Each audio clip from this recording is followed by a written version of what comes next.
Bien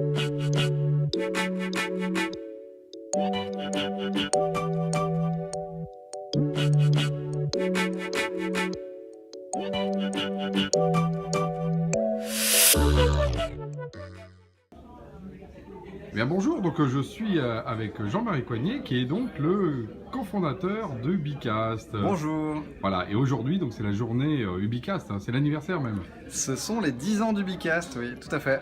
Alors Ubicast sur la vidéo, Alors Ubicast sur la vidéo va aider ses utilisateurs à aller de A à Z, de la création jusqu'à la diffusion de vidéos sur une plateforme où ils maîtrisent leur contenu et les droits, leurs droits. alors je confirme, nous on est partenaires, c'est une super plateforme. Merci. Mais moi ce que je voudrais discuter plutôt avec toi, c'est la force de la vidéo. Comment tu as vu sur ces 10 ans l'évolution de ce média du coup? Quand on a créé Ubicast, Dailymotion faisait plus de vues que YouTube. Aujourd'hui, ça peut Non. faire sourire, si. Ça peut faire sourire, mais donc la vidéo, ça a vraiment évolué ces derniers temps.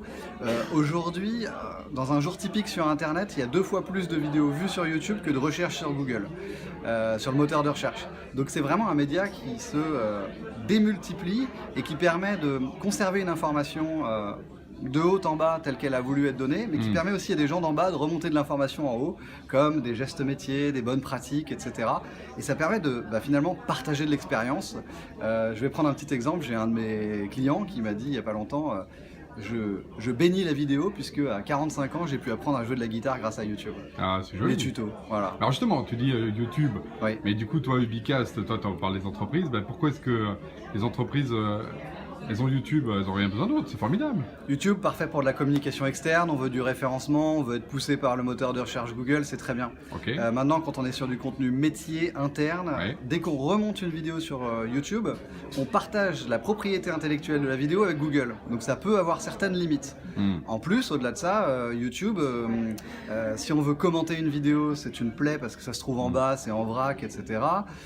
Il manque pas mal de petites choses métiers pour de la vidéo professionnelle sur YouTube. Maintenant, en termes de com externe, Oui, c'est on ça. va pas réinventer Si on la veut roue. simplifier, comme externe. De toute façon, il faut bien finir sur YouTube ou Facebook aujourd'hui, qui est devenu aussi un gros Tout à fait, un véhiculeur de vidéos. tout à fait. Mais quand il s'agit de produire, parce que bon, les gens d'ailleurs, je les invite à aller voir ta solution qui est vraiment top. Elle permet de s'auto-enregistrer, de chapitrer automatiquement. Enfin, Oui. effectivement, là, on est vraiment dans la dimension professionnelle, quoi. On n'est pas dans la Exactement. dimension perso, ou alors que justement, on n'a pas besoin d'outils de montage externe. Enfin, Exactement, on est sur la simplification du processus, les gens peuvent s'enregistrer eux-mêmes sans avoir de compétences monstrueuses. Et effectivement, c'est plutôt dans une approche B2B, professionnelle, où on veut garder le contrôle de son contenu. voilà, tu vois, je suis dans le mode professionnel, je te filme avec mon iPhone. Enfin, tu vois, Oui. les frontières sont en train de un petit peu de fondre. L'outil de captation, il peut être ton outil nomade. Maintenant, la plateforme sur laquelle tu le diffuses va engendrer des questions plus de propriété intellectuelle, etc. Et là, il y a un enjeu un peu plus important. Maintenant, quel est l'objectif de la vidéo, comme externe ou vraie valeur interne, savoir-faire métier, auquel cas il faut que ça reste interne. D'accord. Écoute, j'étais vraiment content de partager cette expertise avec toi et je te Tout souhaite pareil. un bon anniversaire, 10 ans. Merci beaucoup, Allez, longue vie à plus. nous.